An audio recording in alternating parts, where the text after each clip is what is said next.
Hi po. So ayan, may nagtanong po sa atin, humihingi ng payo. Nag-PM po siya sa akin. So ibig pong sabihin, hindi natin i-reveal kung sino po talaga siya. So maganda po yung naging tanong niya kasi ang tanong po niya sa akin, paano daw po niya i-develop yung anak niya kasi masyadong mahiyain, lagi nakakulong sa bahay, pag may mga tao hindi nagsasalita. So ito po yung magiging sagot ko doon sa tanong niya. Bawat isa po kasi sa atin may kanya-kanya tayong personality. So alamin po natin kasi yung pong pag-alam natin ng personality natin o yung personality po ng kapwa po natin. So makakatulong po yun para ma-develop natin kung paano tayo makikipag-communicate, makikisama o makikihalubilo sa kanila. So meron po kasi tayong tinatawag ng mga introvert, extrovert, ambivert, at saka po yung omnivert. So, ano po ba yung pagkakaiba ng mga yon? Ano po? So, yun po ating extrovert. Sila yung tinatawag natin na masyado silang social or outgoing. Nag-enjoy po sila kasama ng ibang mga tao and they tend to focus on outside world. So, ito naman po, opposite siya nung tinatawag nating introvert. Kasi ito namang mga introvert na tinatawag natin, mas prepare po nila yung solitude and they tend to focus on their own thoughts. So, sila po yung tinatawag nating tahimik, mahiyain, yung mas gusto nila lagi, nag-iisa. Kasi nga, mas kailangan po nila yon para hindi po sila magkaroon ng emotional drain. Ayan. So, ano naman yung ambivert? So, yung tinatawag naman po nating ambivert, these are the person whose personality is balanced. So, ibig sabihin, balance. Meron po siyang ugali ng extrovert, meron din naman siyang ugali ng introvert, pero balance po siya. Ano po? So, yung isa naman natin ay yung omnivert na tinatawag. Ito naman, pwede siyang maging extremely introvert o mahiyain kapag naandun siya sa sitwasyon na hindi niya talaga gusto. Pero, pwede naman din po siyang maging extrovert lalo na't nag-e-enjoy siya doon sa party o sa socializing na pinuntahan niya. Pwede pa nga siyang maging life of the party. Ano po? So, yun po yung apat na personality na i-discuss po natin. Pero sa ngayon po, mas gusto ko sanang mag-focus doon sa introvert kasi baka ito po yung hinahanap na sagot ng ating nagtanong. Introverts are person who needs time by themselves to reach hard and avoid emotional drain. So, ganito po yan. Ang introverts po ay meron tayong apat na klase. So, there are 4 types of introverts. Una natin ay yung social introverts o sila yung most outgoing and need private among dun sa apat nating klase ng introvert.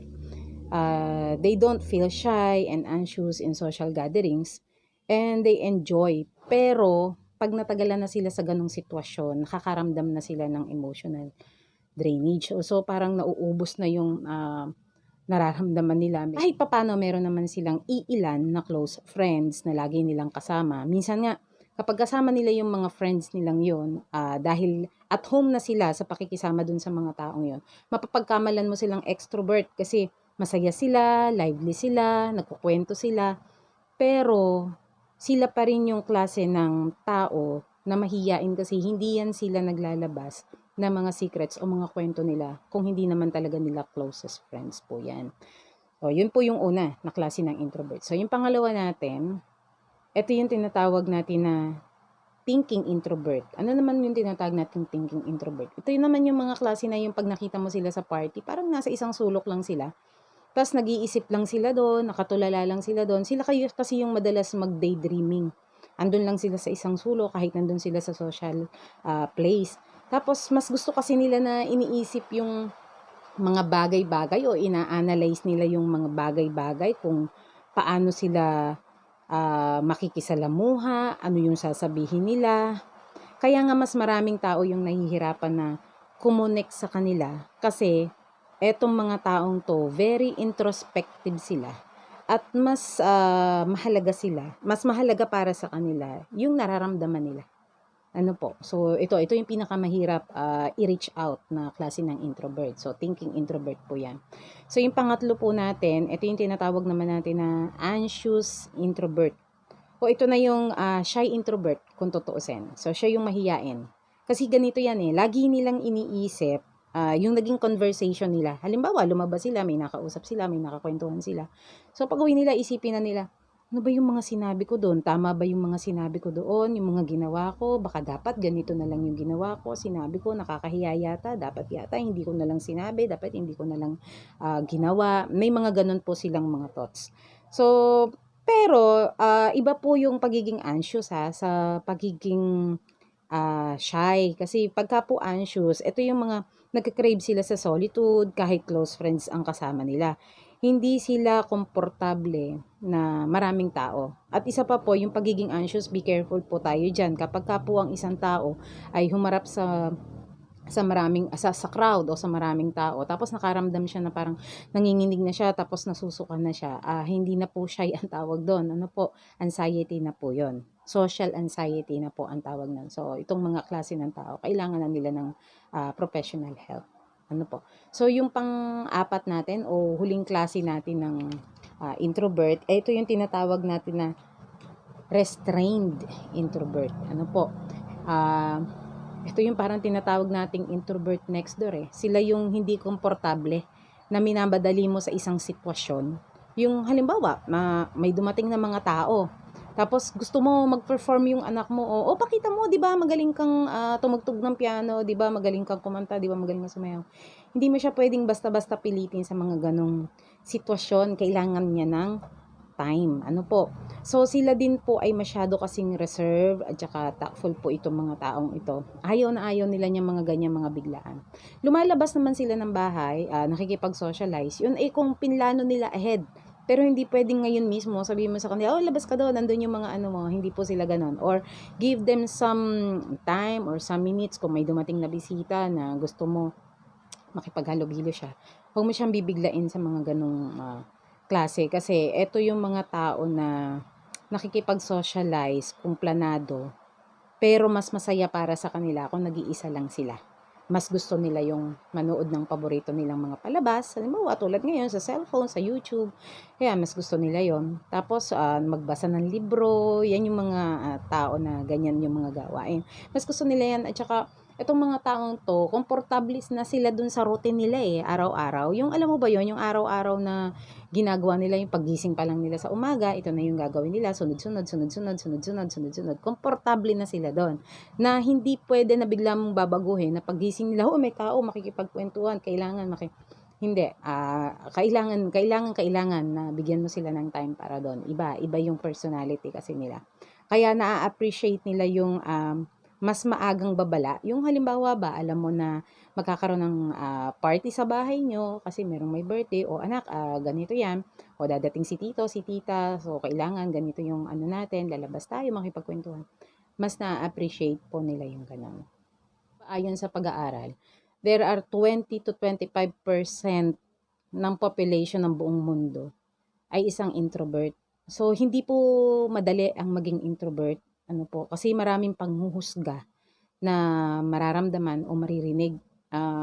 Kasi ako parang ganyan din ako eh. May mga time din ako na ganyan. So, alam ko sa sarili ko, isa akong introvert. So, kung sa tingin mo sa mga sinabi ko, introvert yung anak mo, kahit alin pa dun sa 4 types na sinabi ko, kailangan mo siyang maintindihan at respetuhin yung personality niya. So, ganito kasi, ang hirap talaga, mahirap kasi yung mga extrovert, sikat sila eh. Kasi lively sila, masayahin sila. So, parang walang problema yung mga parents nila sa kanila o yung mga kaibigan nila sa kanila kasi ang dali nilang pakisamahan, nagbe-blend sila sa mga tao, kahit anong mangyari, okay sila.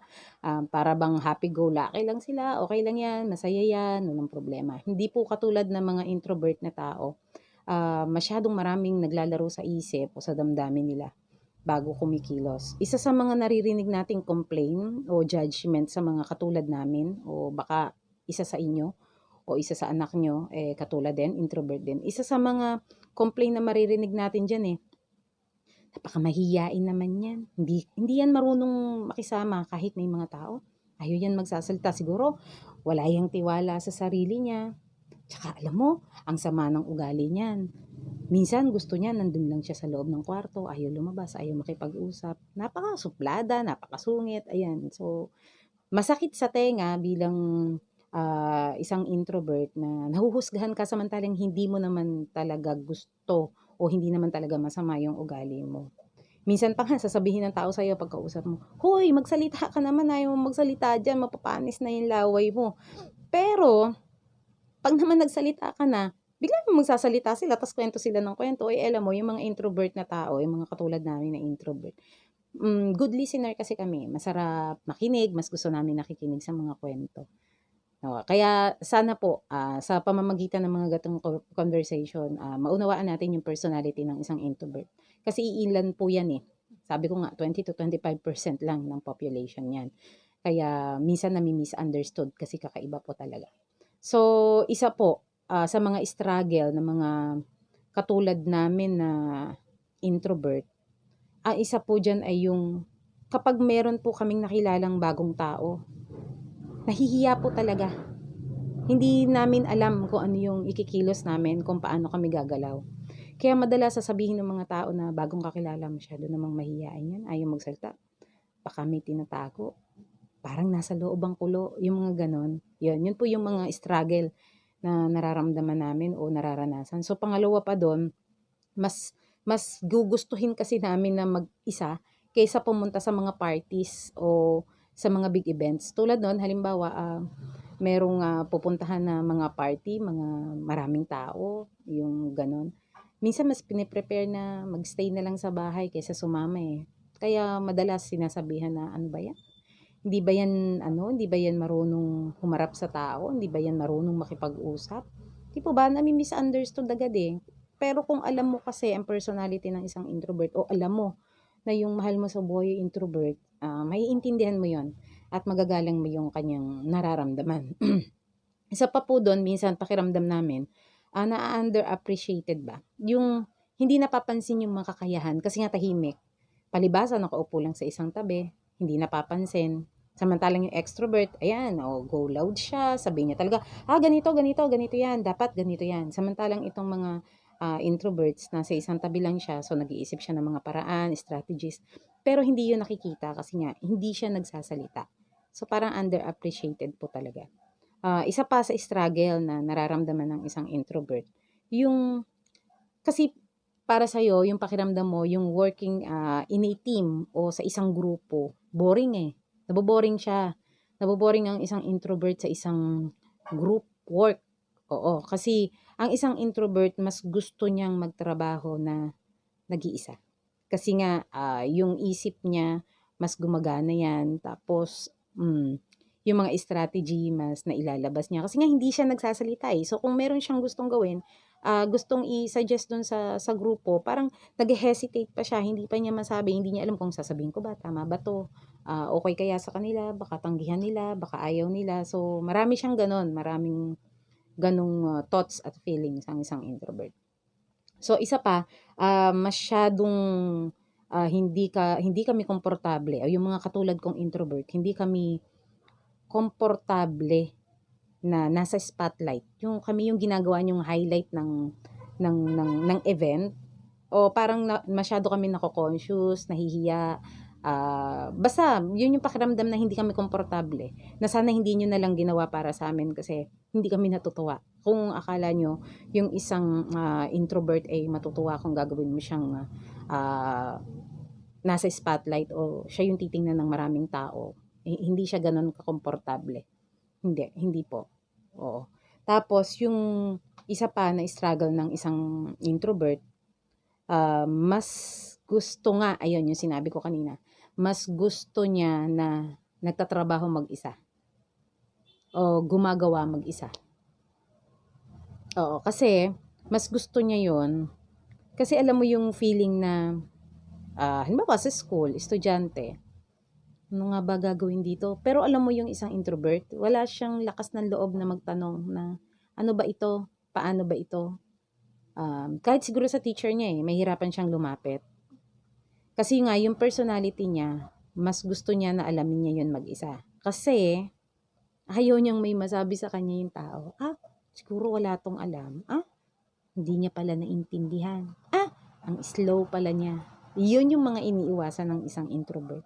Kaya mas gusto niya na tinatrabaho o nagtatrabaho mag-isa at inaalam mag-isa yung mga dapat niyang gawin. Mas tumatakbo yung isip niya.